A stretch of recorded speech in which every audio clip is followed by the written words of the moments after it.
నంద్యాల జిల్లా ఆలగడ్డలో రోడ్డు ప్రమాదం చోటు చేసుకుంది. ఎర్రగుంట్ల పెట్రోల్ బంక్ దగ్గర కార్లు ఢీకొన్నాయి. డివైడర్ను ఢీకొట్టి ఇన్నోవా కారు పల్టీ కొట్టింది. రోడ్డుపై అవతల వైపు నుంచి వస్తున్న కార్లపై పడింది ఇన్నోవా. కడప నుంచి నంద్యాల వైపు వస్తోంది ఇన్నోవా. వరుసగా 3 కార్లు ఢీకొట్టాయి. 2 కార్ల ముందు భాగం పూర్తిగా ధ్వంసమైంది. కార్లలో ఉన్న 3కి తీవ్ర గాయాలయ్యాయి. ఎర్రగుంట్ల రోడ్డుపై ట్రాఫిక్ నిలిచిపోయింది. దీంతో అక్కడ కాస్త ఇబ్బందికర పరిస్థితులు తలెత్తాయి. నంద్యాల జిల్లా ఆలగడ్డలో జరిగిన రోడ్డు ప్రమాదానికి సంబంధించిన దృశ్యాలు మనం చూస్తున్నాం. ఎర్రగంట్ల పెట్రోల్ బంక్ దగ్గర 2 కార్లు ఢీకొన్నాయి. డివైడర్ను పల్టీ కొట్టి ఇన్నోవా కారు అవతల వైపు వస్తున్నటువంటి కార్లపై పడింది. కడప నుంచి నంద్యాల వైపు వస్తున్న ఇన్నోవా వరుసగా 3 కార్లు ఢీకొట్టాయి. 2 కార్ల ముందు భాగం పూర్తిగా ధ్వంసమైంది. ఈ ఇన్సిడెంట్లో 3కి తీవ్ర గాయాలైనట్టుగా తెలుస్తుంది. దీంతో ఆ ఎర్రగుంట్ల రోడ్డుపై పూర్తిగా ట్రాఫిక్ నిలిచిపోయిన పరిస్థితి. బిగ్ టీవీ స్క్రీన్పై చూస్తున్న దృశ్యాలు ఎర్రగుంట్ల వద్ద జరిగిన రోడ్డు ప్రమాదానికి సంబంధించిన దృశ్యాలు మనం చూస్తూ ఉన్నాం. రైట్, మా ప్రతినిధి శ్రీరామ్ జైన్ అవుతున్నారు. శ్రీరామ్, ఎర్రగుంట్ల దగ్గర జరిగిన రోడ్డు ప్రమాదానికి సంబంధించిన పూర్తి అప్డేట్స్ ఏంటి? అసలు ఎలా జరిగింది ప్రమాదం? ప్రస్తుతం గాయపడ్డ వారి పరిస్థితి ఎట్లా ఉంది? నంద్యాల జిల్లా ఆలగడ్డ సమీపంలో ఎర్రగుంట్ల పెట్రోల్ బంకు సమీపంలో ఘోర రోడ్డు ప్రమాదం చోటు చేసుకుంది. కడప నుంచి నంద్యాలకు వస్తున్న ఇన్నోవా వెహికల్ మొదట డివైడర్ ను ఢీకొట్టి అక్కడి నుండి నేరుగా ఎదురుగున్న రోడ్డు మీద వచ్చే వెహికల్ ను ఆపోజిట్ దిశలో వస్తున్నటువంటి వెహికల్ ను ఢీకొట్టడంతో ఒక్కసారిగా ఒక వెహికల్ తో ప్రారంభమైన ఈ ప్రమాదం ఏదైతే ఉందో దాదాపు 3 వెహికల్స్ ప్రమాదం చోటు చేసుకుంది.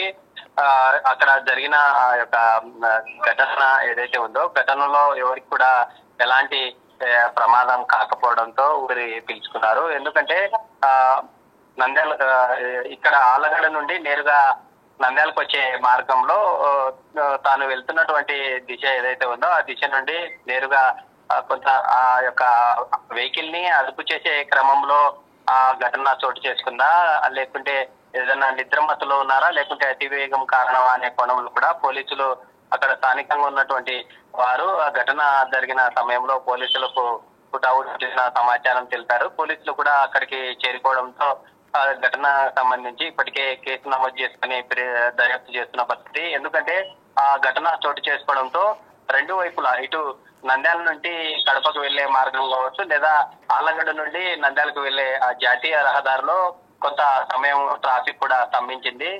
ట్రాఫిక్ స్తంభించడంతో పోలీసులు అక్కడి చేరుకుని ఈ యొక్క ట్రాఫిక్ మొత్తం కూడా క్లియర్ చేసినటువంటి పరిస్థితి. అయితే ఈ ప్రమాదం చోటు చేసుకున్న సమయంలో 2 కార్స్ ఏవైతే ఉన్నాయో కార్లు పూర్తిగా ముందు భాగం కంప్లీట్ గా అయినటువంటి పరిస్థితి. అయితే స్వల్ప గాయాలైనటువంటి వారిని ఉటావుటిన అక్కడి నుండి నేరుగా నంద్యాల ప్రభుత్వ ఆసుపత్రికి తరలించారు. అక్కడ చికిత్స అందిస్తున్నటువంటి పరిస్థితి. అయితే పోలీసులు కూడా ఈ ఓవరాల్ ఘటన అసలు ఎలా చోటు చేసుకుంది, ఎందుకు చోటు చేసుకుంది, ఈ యొక్క డ్రైవర్ అప్రమత్తం లేకపోవడం వల్లే ఏదన్నా నిద్రమత్తులో ఉన్నారా, లేకుంటే అతివేగం కారణం అనే కోణంలో పోలీసులు దర్యాప్తు చేస్తున్నారు. ఎందుకంటే తాను వెళ్లే మార్గం కాకుండా ఎదురుకు వచ్చేటటువంటి మార్గంలో వెహికల్ ఎందుకు అటువైపుగా వెళ్ళింది, అదే ఆ యొక్క అతివేగం కారణంగానే ఇటు పల్టీ కొట్టి డివైడర్ ను ఢీ కొట్టిన తర్వాత ఆపోజిట్ దిశలో ఉన్నటువంటి రోడ్డు మార్గంలో పడింది అనే కోణంలో పోలీసులు అయితే పూర్తిగా దర్యాప్తు చేస్తున్నటువంటి situation. Right, yes, thank you Sriram, thanks for the update. So మొత్తం మీద ఆ ప్రమాదానికి సంబంధించిన దృశ్యాలు చూస్తున్నాం. ఎవరికి అంటే 3 గాయపడ్డట్టుగా తెలుస్తుంది, తీవ్ర గాయాలని తెలుస్తుంది. అయితే ప్రాణ నష్టం అయితే జరగలేదు. కానీ ప్రమాద తీవ్రతను బట్టి చూస్తే అక్కడ యాక్సిడెంట్ ఘోరంగానే జరిగినట్టుగా అర్థమవుతుంది. ఇన్నోవా కారు పూర్తిగా ముందు భాగం నుజ్జునుజ్జైంది. అవతల వైపు రోడ్డు అవతల వైపు డివైడర్ని ఢీకొట్టి రోడ్డు అవతల వైపు వెళ్ళింది. ఏకంగా అక్కడ తిరిగి మళ్ళీ 2 కార్లను ఢీకొట్టిన పరిస్థితి. దీంతో పరిస్థితి కాస్త అక్కడ భయానకంగా కనిపిస్తోంది, భీతావహంగా కనిపిస్తోంది. వరుసగా 3 కార్లు ఢీకొట్టాయి, 3 గాయపడ్డట్టుగా తెలుస్తోంది. ఇంకా అదృష్టవశాత్తు ఎవరు అక్కడ ప్రాణాలతో బయటపడ్డారు, ఎవరికి ఏం కాని పరిస్థితి. కానీ తీవ్రంగా గాయపడ్డట్టుగా తెలుస్తుంది. ఒకసారి చూడండి, గ్రిల్ను ఢీకొట్టింది, సేఫ్టీ గ్రిల్ ఢీకొట్టింది అక్కడ మనం రోడ్డు అవతల వైపు. ఇంకా దారుణం జరిగి ఉండేది. కాస్త అది లేకపోతే పొలాలకు దూసుకెళ్ళి కారు పల్టీలు కొట్టేది. చాలా ప్రమాద తీవ్రత పెరుగుండేది. బట్ దాన్ని ఢీకొట్టి ఆగినప్పటికి కూడా ముందు భాగంలో ఉన్న వ్యక్తులు అదిగో అందులో ఎయిర్ బ్యాగ్స్ కూడా ఓపెన్ అయినట్టుగా మనకు అర్థమవుతుంది. కానీ ప్రమాద తీవ్రతను చూస్తే ఏ రకంగా చోటు చేసుకుందో ప్రమాదం అనేది మనకు అర్థమవుతుంది.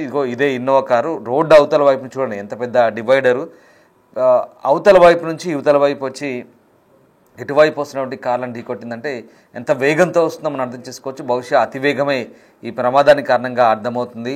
ప్రాథమికంగా పోలీసులు కూడా అదే నిర్ధారించారు. ప్రస్తుతం పోలీసులు ఆ ప్రాంతాన్ని చేరుకొని రెస్క్యూ కొనసాగించారు. అక్కడటువంటి ఆ ప్రాంతాన్ని కూడా క్లియర్ చేసి ట్రాఫిక్ జామ్ని పూర్తిగా క్లియర్ చేశారు. కడప నుంచి నంద్యాల వైపు వస్తున్న ఇన్నోవా కారు రోడ్డు అవతల వైపు పడిపోవడంతో వరుసగా 3 కార్లు ఢీకొట్టి కార్లన్నీ కూడా పూర్తిగా నుజ్జునుజ్జైన పరిస్థితి కనబడుతుంది. ఎర్రగుంట్ల దగ్గర నిలిచిపోయిన ట్రాఫిక్ను ప్రస్తుతం పోలీసులు క్లియర్ చేశారు. పోలీసులు ఘటనపై కేసు నమోదు చేసి దర్యాప్తు చేస్తున్నారు.